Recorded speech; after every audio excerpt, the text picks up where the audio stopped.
Imagine this. You're having a relatively normal day until the winds begin to pick up. Storms roll in from the distance as you feel the humidity in the atmosphere. And then,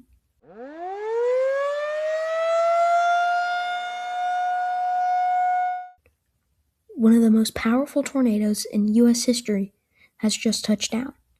This was the reality for anyone living in the small town of Parkersburg, Iowa, on May 25, 2008, when an EF5 wedge tornado tore through the town. But let's go from the start.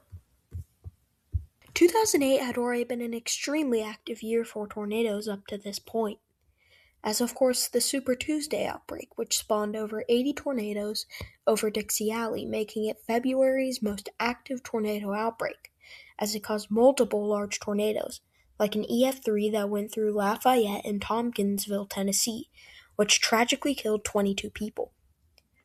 There were also 5 other EF4 tornadoes, including one long-track EF4, that went through northern Arkansas, hitting numerous towns such as Clinton and Mountain View, killing 11 people.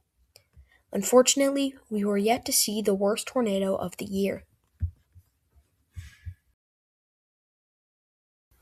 Before we take a look at the tornado outbreak, let's see the synopsis of the event. Surprisingly, large tornadoes were not expected on the 25th of May 2008.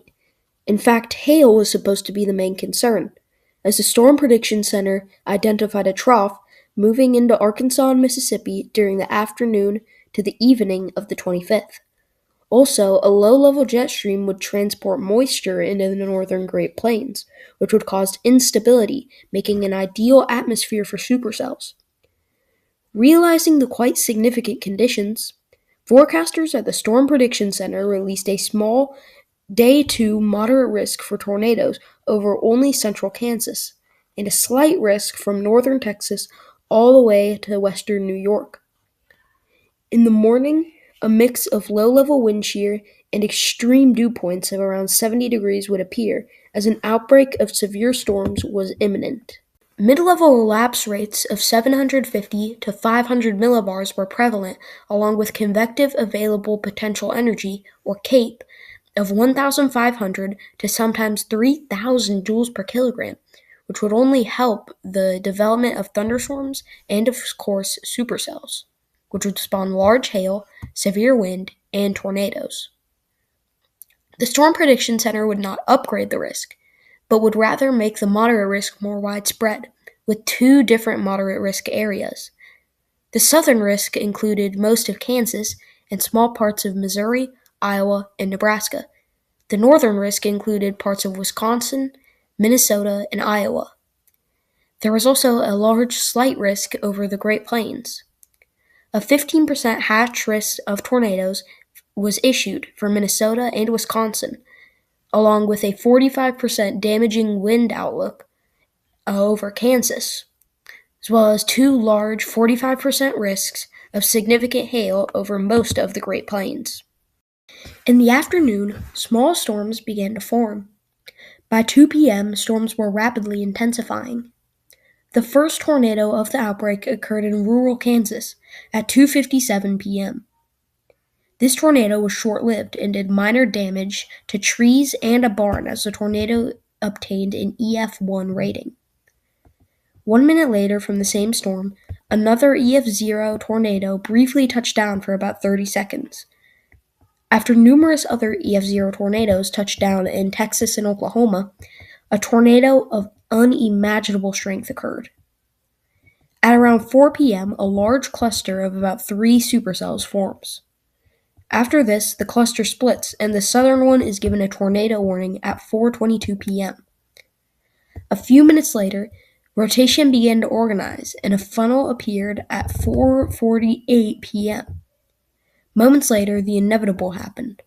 A tornado formed south of Appleton, Iowa. This would become one of the most, if not the most, devastating tornado in Iowa's history. The tornado strengthened at incomprehensible speed, being an EF3 to EF4 almost immediately. While widening and dancing through the plains, the town of Parkersburg was in the direct path of the tornado. In this area, spiral ground markings, also known as cycloidal marks, appeared half a mile east of Parkersburg, which are an indicator of suction vortices which only appear during the strongest of tornadoes. Another footprint left in the wake of this tornado was severe windrowing, which had been recorded in cornfields east of the town as well. At 4:56 p.m., it entered the southern part of Parkersburg, Iowa at EF5 strength. This small town of only 1,500 residents were warned properly, but for some it was too late, and Parkersburg was no match for the violent wedge tornado that was over a mile wide as it impacted the town. The tornado shredded homes and businesses to dust, reducing them to their bare slab.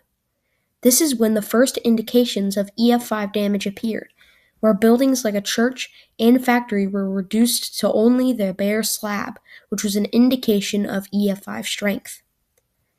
The factory's metal frame, which was well built and able to withstand extreme winds, was mangled and ripped off the slab of the building. Apartment buildings were destroyed, and numerous homes had their slab swept clean, and in some cases, metal rebars were sheared. Hundreds of trees were also completely debarked.